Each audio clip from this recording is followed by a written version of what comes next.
which Right. that the relationship should be a relationship where the people will drive the priorities, and they'll tell us their priorities by the way they vote, but also we need to listen. So with that, I want to know, what are the issues that are important to you?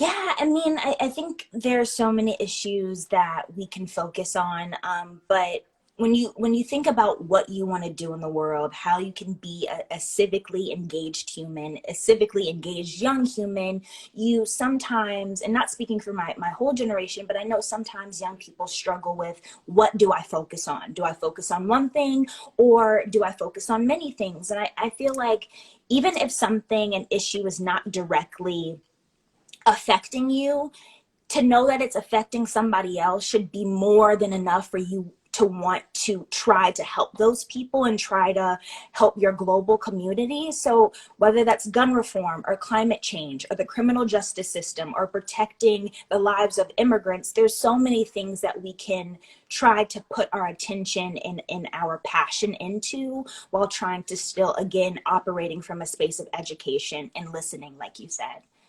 I think that's right. I think that's absolutely right. And it's, I think about the 2020 election. The youth turnout, younger voters, first-time voters, was historic.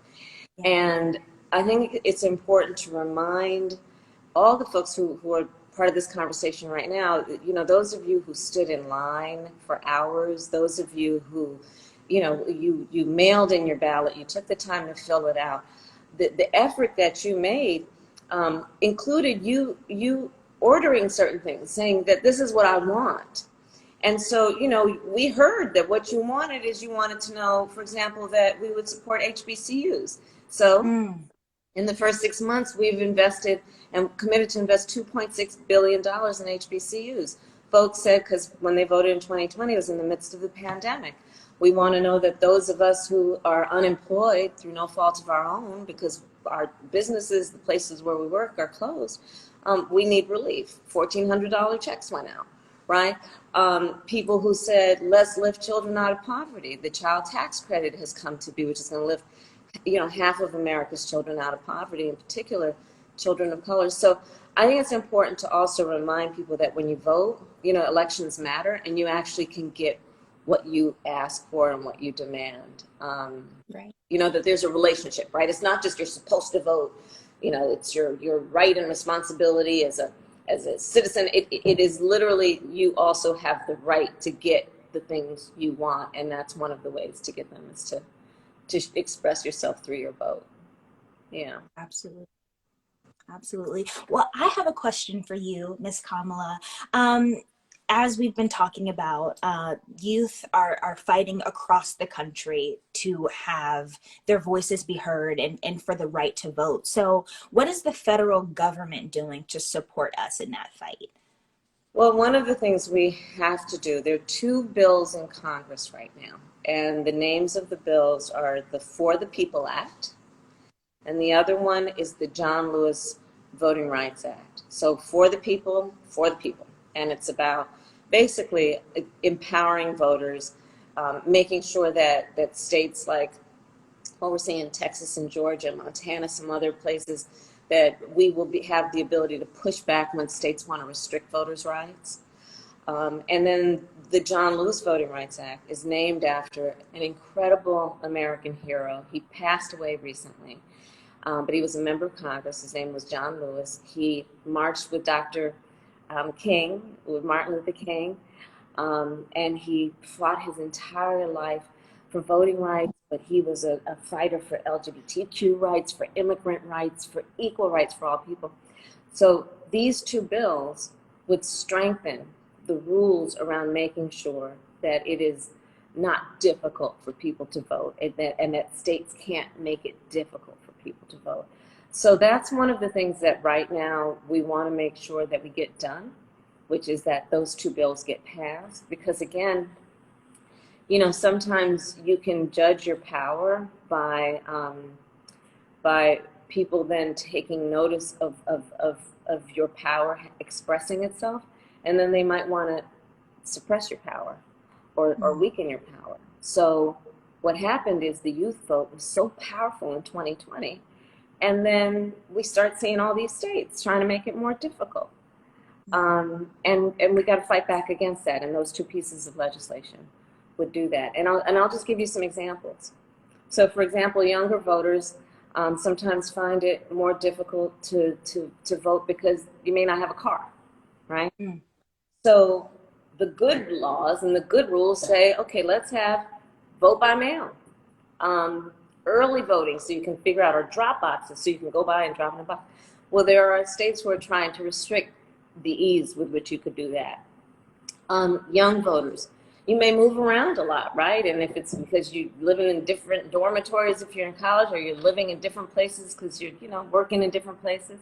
Well, so we want to have same-day registration. So if you move, you don't have to go through a long process of going to the DMV or somewhere else to register to vote. You can just vote. You can register to vote the same day that you vote, right? And these are some of the things that make it easier, especially for young voters, to vote. And there are some states that are trying to restrict those rights. So we got to fight back against that. Incredible. And young people have really, and it's like first such an honor to be here and join y'all. My name's Sarah Dello. I'm the executive director of the Alliance for Youth Action and Use She, Her pronouns. At the Alliance, we have an incredible network of youth-led and focused groups across the country who have been fighting for voting rights. Groups like Next Up in Oregon, they passed the first automatic voter registration bill in the country. And as we were all stressing out during the pandemic about trying to make sure that we could do mail-in ballots and have postage paid for folks, they had already passed legislation to make that possible. Groups like Chicago Votes fought and got the first polling place in Cook County jails in the country. And now both Next Up and Chicago Votes are fighting to make sure people who are in prison can vote. Groups like Mississippi Votes are trying to re-enfranchise those who have had their voting rights taken away. I mean, the list is so incredible when folks are like, young people, they're not really engaged. All those stereotypes that are out there, we love to remind them, look at what young people have done. Look at the young people of Move, Texas, who have been in that state capitol until 3, 4, 5, 6 a.m. trying to fight back against those voter suppression bills. It's so inspiring to see these young people take charge in their communities. And this is why it's so important then for the federal government to step in, because sometimes we don't always win those fights on the state level. Sometimes we have to take our states to court, like Loud Light, who on the 50th anniversary of the 26th Amendment that gave 18-year-olds the right to vote, they had to pull their staff from the field and stop registering young people to vote because they were threatened with being thrown in jail, with a massive fine, with a felony, just for registering people to vote. So it's such an honor to be here and uplift what young people are doing. And then to talk about, yes, the role of federal government too, because young people are putting the work in, but we need the Senate and the House to do their jobs too. That's right. That's right. You are doing amazing work, Sarah, by the way. Like, honestly, you are out there. You are in the streets. You are organizing. It's really powerful. And thank you. And keep doing what you're doing. I know you got a lot of support behind you. I consider myself lucky to be a hype woman for all the work that young people are leading. And so if folks need inspiration and they're like, what's going on with young people? Like, y'all just need to follow the Alliance for Youth Action, Twitter and IG, so y'all can see what young people are continuing to do, whether it's the groups in our network or the amazing power of our peers, whether it's Sunrise Movement or United We Dream or March for Our Lives or groups like Power California. Like, there's just so much powerful youth organizing that happens, and there's not enough of a light shining on it. And this feels like what a beautiful opportunity to say, look at what these young people are doing. Let's give them support. And now, elected officials, time for y'all to do your job and get these bills passed. That's right. Well, you were talking to Storm earlier about some of the issues that you care about. So something happened this week that I'm sure everybody knows about, but it was really scary. And what it is that a UN commission on Monday issued a report. They've been studying the issue of the climate crisis. And the report now, so the UN, the United Nations, so it's about like all the allies, the friends around the globe, come together under the UN, right? Yes. And so all the nations and their experts most of the nations and their experts were a part of this study. And they did this report. And usually on climate, they're a little like, well, maybe this might happen, kind of think that might happen. This time, everybody, the report came out on Monday and said, let me break it down for you. By 2030, the globe is going to heat up by 2.7 degrees Fahrenheit more than where we are now. So for those of us, I'm a Californian, you see the wildfires, we would talk about wildfire season. You know, now we're talking, there's no such thing as wildfire season, it's all year round. The heat all over the country. We're seeing the drought. We're seeing farmers lose their entire crop because of these extreme weather conditions. We're seeing flooding, storms. And by 2030, the UN report that came out on Monday said by 2030, 2.7 degrees Fahrenheit. Young voters, take control of this. Yeah. Take We have control to. of this. Let's make sure that we elect people who take this seriously, who are not denying it, who are not dealing with their own selfish motivations, and instead are motivated by saving our planet for you, Right. and you can Ab- do that. You can, Yeah. right? Yeah, sorry to cut you off. I mean, but yeah, it's important. I mean, like like you said, basically the proof is in the pudding. Like we are seeing every day that we are being affected by this. There is a major city that has a huge countdown clock to basically like the end of the world because our elected officials and the people in power are not taking climate change seriously, and it it's our world at stake, it's our future kids lives at stake. So for it not to be taken seriously, for people to have selfish motives and not believe in be cognizant of science, it's disheartening because even though they may feel as though it's not affecting them, like I said before, it will affect all of us. So why not change it? Why not try to come together and create a change to where we can combat climate change? Because it's important, and it's going to affect all of us, whether you want to acknowledge that or not. That's right. Who you vote for will matter in terms of how the decision is made. Like, are we going to invest in renewable energy, like solar power and wind power? Are we going to have policies that are about reducing greenhouse gas emissions, about acknowledging that human beings and our behaviors have almost everything to do with what we're experiencing? So we want to make sure that we can adapt to the change, but we can also slow this thing down. And Absolutely. we need some bold leadership, and you all will vote to make that happen. Well, and Madam Vice President, I'm originally from Bakersfield, California, and I have asthma because I grew up in terrible air quality in California's Central Valley. It's an issue that certainly has driven me to engage when I was really young and to start organizing. And, as we saw from the results of the 2020 election, part of why we're so excited to have you and the President in the White House, young people increased their turnout by more than 10 points from 2016, a massive increase. And part of the reason why was exactly this issue, because young people are so concerned about our climate, about our planet's future.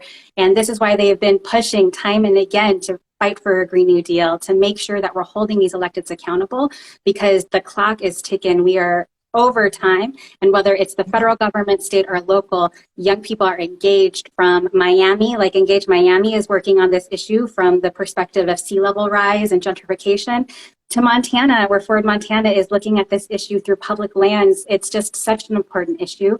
And I know that young people are so eager to continue to engage with the White House on this. And so, because it is just, this is why they were voting. This is why that turnout happened. Or you take, for example, Storm, you were talking earlier about gun violence and Yes. laws.